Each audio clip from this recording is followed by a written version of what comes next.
Любовта, която ти давам, желае твоето щастие. Искам сърцето ти да оздравее и да чуеш думите ми, усещайки любовта, която изпитвам към теб. Обичам те толкова много и ще ти показвам тази любов всеки ден.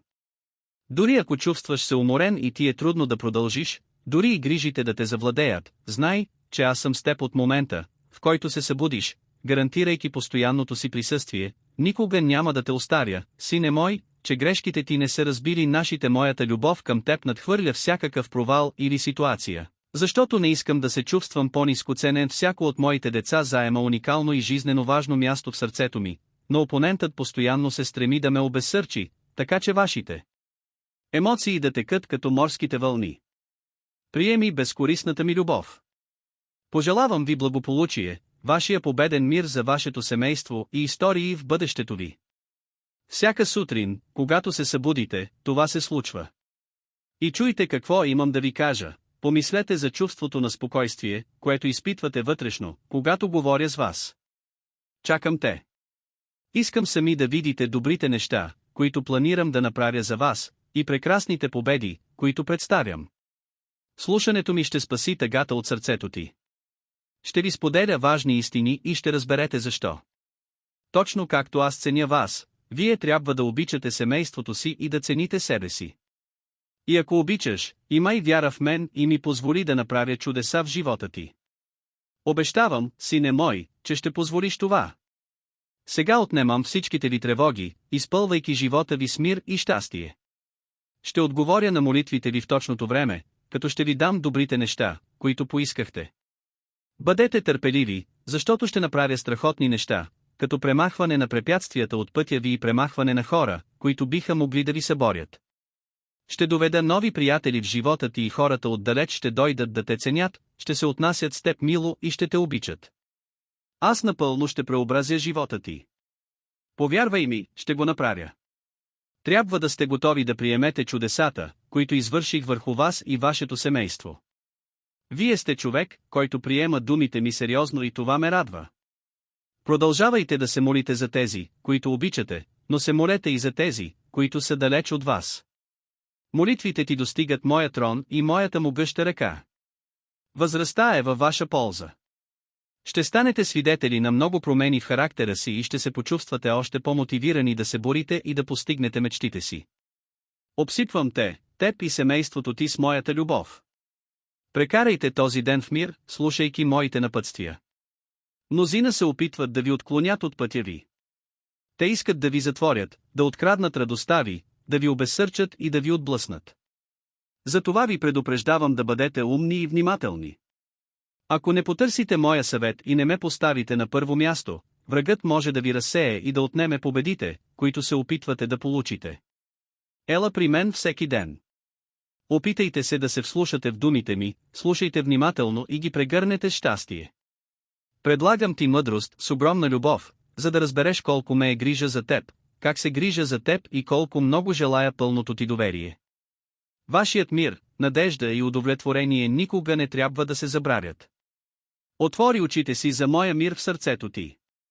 Тук, където стоим, ти и аз, в този свещен момент, ти си информирал степента на това, което постигаш в тези моменти, протегни ръката си и вземи моята, коленичил пред моя трон. Днес е уникален ден, който ще запомните, за да поставите печат върху сърцето си, обявявайки на цялото творение, че ми принадлежите. Вашето мислене ще се промени, когато разберете дълбочината на думите ми. Ще разбереш огромната ми любов към теб и ще осъзнаеш колко наистина си благословен. Ще се чувствате уверени в постиженията си. Кой може да ти се противопостави? Ти си мой син, никой не може да те победи. Аз съм с теб и моята любов е най-мощната сила, която съществува. Не съм като човешки баща, който може да те разочарова, който си отива и забравя. Земният ти баща те провали, но не мисли, че съм същият. Аз съм напълно различен и днес ти осъзна това, за да прегърнеш това изключение от моята любов. Каня ви да останете с мен още малко тук.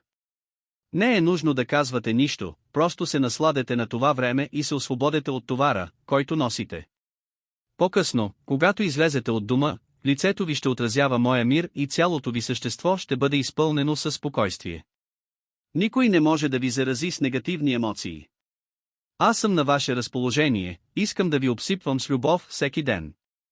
Точно като изгряващото слънце, аз те обичам и те чакам тук всяка сутрин. Водя твоите битки и твоята победа е близо. Вие ще излезете победител от това. В мен, не се предавай. Продължавай напред, дори когато си изтощен и сълзите ти се струват най-близки спътници. Признайте, че имате вътрешната сила да се издигнете отново. Защото сте по-смели и поиздръжливи, отколкото си мислите.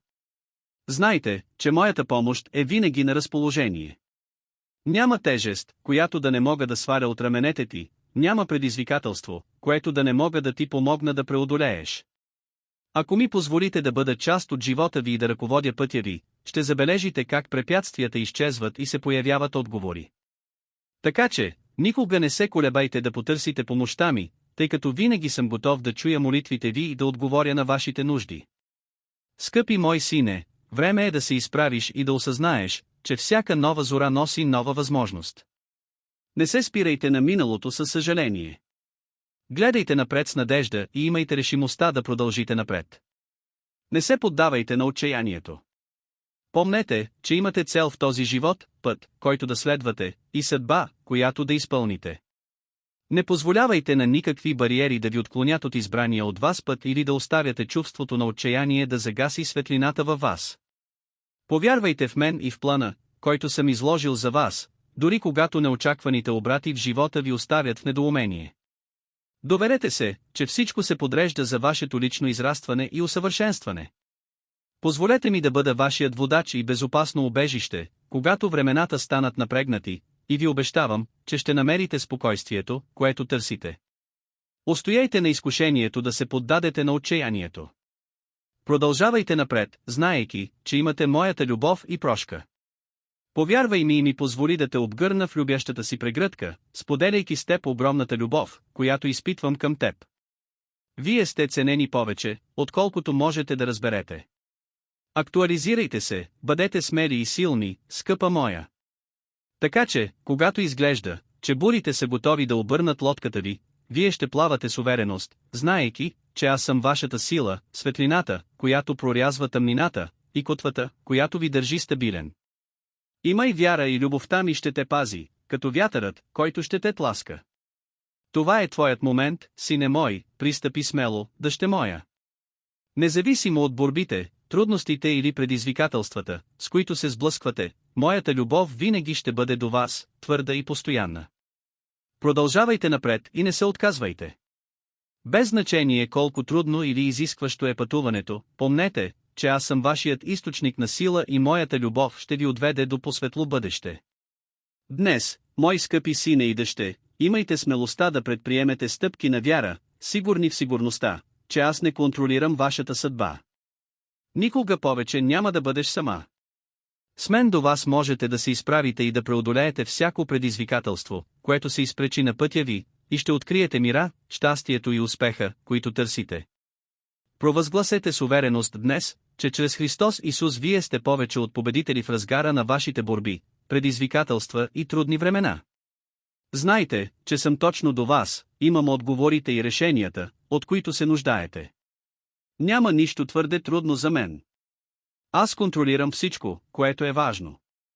Скъпи мой сине, довери се. Не го казвам, за да го кажа. Дръжте се за това и приемете всяко мое обещание, което ще ви даде надежда и сила да издържите настоящите предизвикателства. Осъзнайте, че без мен не можете да постигнете нищо. Да живееш без моето ръководство е като да се носиш по течението в свят, пълен с разочарования и проблеми. Ето защо трябва да се държите за моите думи, да ги държите с решителност и вяра, защото те са вашият оазис в пустиня.